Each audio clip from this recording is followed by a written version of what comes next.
changing. We're flying high, creating a complaint-free world. No more, no more complaining. People, their lives are changing. We're flying high, creating a complaint-free world. No more, no more. We are continuing our conversation about dropping stress and gaining focus, and we're down to me actually teaching you some practices for you to add into your life. And I think the timing could not be better for this. I started back, I was practicing TM, Transcendental Meditation, 4 years ago. And for reasons which are nothing really other than excuses, I stopped over time and started doing other forms of meditation. And I just decided about a week and a half ago to give it a try again. And the key with TM is to do it every day, twice a day. You think it's difficult to get yourself to meditate once. Try doing it twice a day. And I started, and I have not missed a day doing it yet. And I was talking to my friend Brian, and he said, I sense just a greater depth of peace about you. And this was only a few days after I started doing it. And he could tell. The takeaway with this is that I'm going to share with you some things, and it's up to you to develop a regular practice of some sort of mindfulness. Mindfulness lowers blood pressure. Mindfulness increases that gap between action and reaction. Mindfulness is the only way to truly enjoy life, because the ego wants to drag our lives into the future or drag our lives into the past. Joy and happiness are only found in the present. Yesterday, we did a mindfulness exercise called Skipping Stone. And if you missed that, go back. You need to bookmark that. That should be something you can listen to every day. When I actually learned that meditation, I recorded it onto the voice memo of my phone so that I could hear my own voice do it. And if I do say so myself, I think I do a pretty good job narrating meditations. I've been doing it for decades. So bookmark that. Go back and if that's your practice, if you liked that, it's only, 10 minutes, 15 minutes tops? Go back and bookmark that. Listen to it every day, every day, every day, every day. And your ego's going to say, skip today, skip today, skip today. And you're going to say, no way, no way, no way. And stay with it, stay with it, stay with it. Now, we're going to talk about Zazen and walking Zen. Sitting Zen is also known as Zazen. It literally means sitting Zen. One of the mindfulness practices that I shared with you in a previous JumpStart is where you go around the room and you label everything that you see. For example, black camera, blue lights on the camera, black screen, black base, silver frame on the computer, black desk, gold clock, blue wall, white ceiling. You see, by naming everything that's present, you're keeping your mind so busy that you don't give it time to go somewhere else. In Zazen, which is sitting Zen, you do the exact opposite of naming everything. You're there with it. You scan the room looking at everything, but you don't give a label or a judgment or a question to anything. You simply are present to what is present. I have taught this live before. I taught it at a resort in the Saguaro National Forest to a bunch of school superintendents. And it was a beautiful winter day. It was certainly warm enough to go outside. And I got everybody to go outside. And we practiced both Zazen and walking Zen. And I realized it was a difficult concept to explain. Everybody thinks they've got it. And often people struggle with it. So let me see if I can explain it one more time. I'm sure you're sitting there going, yeah, got it. And we're going to actually do it, which will be a bit odd, I know, for a podcast. So again, this is not something, well, actually, you can do this while you're driving. I do this while I'm driving. So you want to be conscious and aware of what you're doing. So the idea is, so now I'm sitting in the same room, and instead of identifying everything, my gaze moves softly and silently around the room. Not that a gaze would make noise anyway, but there's no noise in my head. I'm not reading the Post-it notes that are in front of me. I'm not reading the things that are on the desk and desktop in front of me. I am not deciding why I have that Post-it note pointing at the camera to remind me to look at the camera, and etc., etc. There is no judgment. There is no thought. There is simply being. This is called Zazen, or sitting Zen. Now, I want to give you a great piece of advice that I do when I do this. With sitting Zen, with Zazen, which Zen just means there, it just means here, it just means now, it just means the present, it just means being, right? When you're doing Zazen, your mind is going to scamper around all the time, just like the dog in the movie Up. Squirrel, it's going to have shiny object syndrome. It's going to go in a variety of different directions. Thoughts are going to come through your mind, blah, blah, blah, blah, blah. And before you know it, I think of thoughts like a train, all right? It's okay to let the train pass through your mind, but don't jump on the train. And that's what we do. We jump on the train. We all do. So once your mind has jumped on the train and you've followed the train and you've forgotten to simply be present to where you are, this is the piece of advice I want to give you. Go back to being simply present rather than thinking about whatever you were thinking about, and say the words, welcome back, in your mind. Welcome back.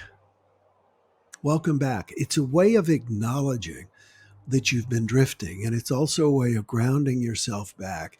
And it's also a mindfulness exercise, because you start to notice how many times you're saying, welcome back, welcome back, welcome back, welcome back, welcome back. And just like with changing your bracelet, if you're saying welcome back a lot, there's not something wrong with you. You're normal. You're normal. That's the way people are. And just like with all mindfulness, what we need to remember is that if I'm going to use my phone to simulate a barbell here, okay? Or a dumbbell. If I'm lifting a dumbbell, right? Okay. The strength comes not in holding it here. The strength comes from it getting away and me bringing it back, from it getting away and me bringing it back.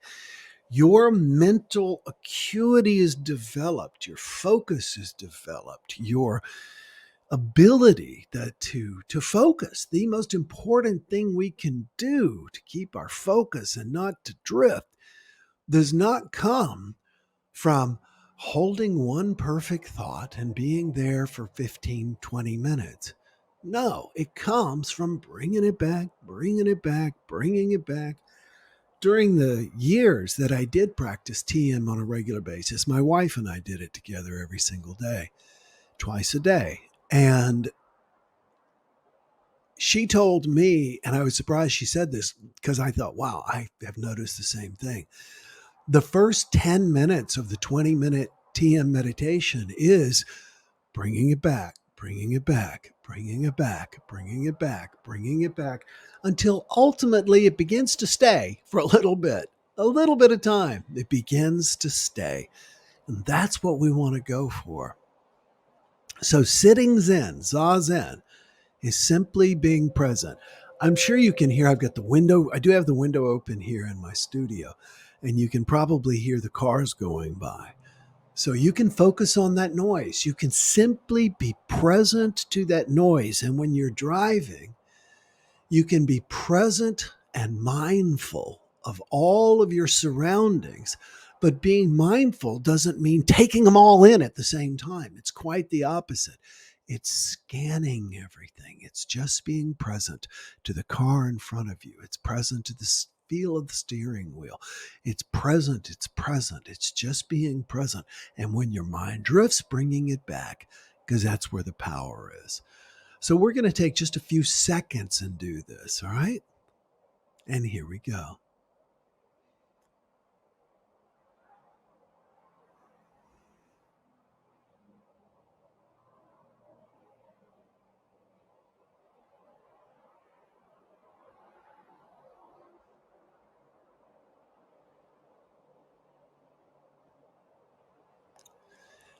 Now, my mind immediately wanted to go to, is this a dumb idea? Should you be doing this on a live thing? Should you, maybe the editor should cut all this out. Welcome back. Welcome back. Welcome back. Simply being present. It's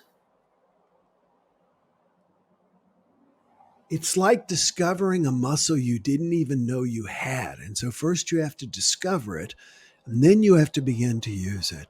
One of the things that I have not covered in these jump starts yet that I think is so important about meditation, about mindfulness, is that the purpose of meditation and mindfulness is to bore your mind, not bore into. It is to bore your mind. It's to make your mind bored, because the mind abhors being bored. The mind does not like being bored. And if you can force yourself to simply be bored by focusing on just the present, don't think about what you got to do in 10 minutes, 5 minutes ago. Don't think about anything, just being present to everything.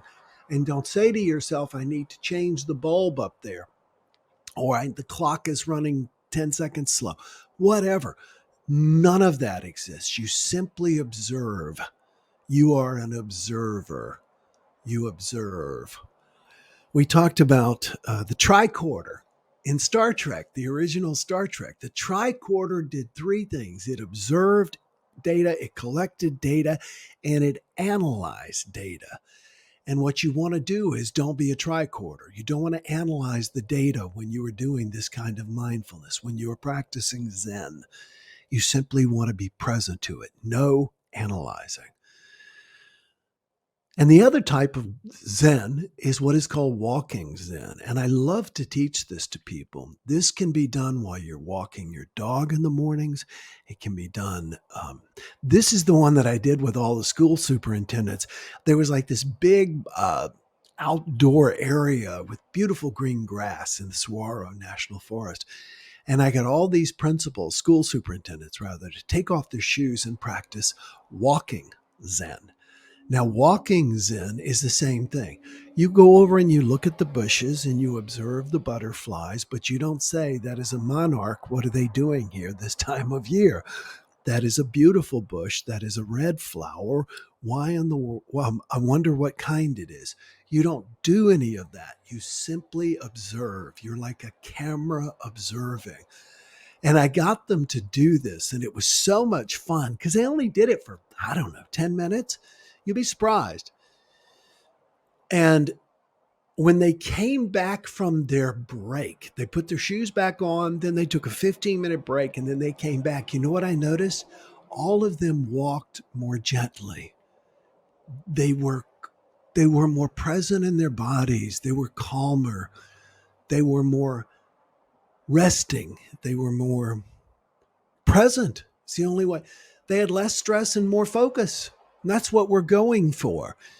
So, this is the simplest thing to learn. The thing is getting that practice, getting yourself to do it every day, saying that every day when I walk to my car for any purpose, I'm going to be practicing walking Zen. For me, it would be walking out the door here, closing the door, locking the door. It would be shutting the hurricane door, walking down the corridor, getting on the elevator and never saying to myself, I wonder if I brought my keys. I hope I'm on time. Did I remember everything I need to take to the UPS store? None of that. I simply have to be with what is. And that means even being with things you don't like sometimes. Noises, sounds. The other day I was practicing this, get this, and someone with just really like needs to see a doctor body odor had just gotten off the elevator. I could tell. And I got on, and it was one of those things where I was like, oh, this is going to stick to my clothes, my nostrils. And I just decided to get right off the elevator. I didn't go and walk down the stairs. I didn't go into, oh, how dare they? Oh, judge, judge, judge. I simply accepted the reality of the moment.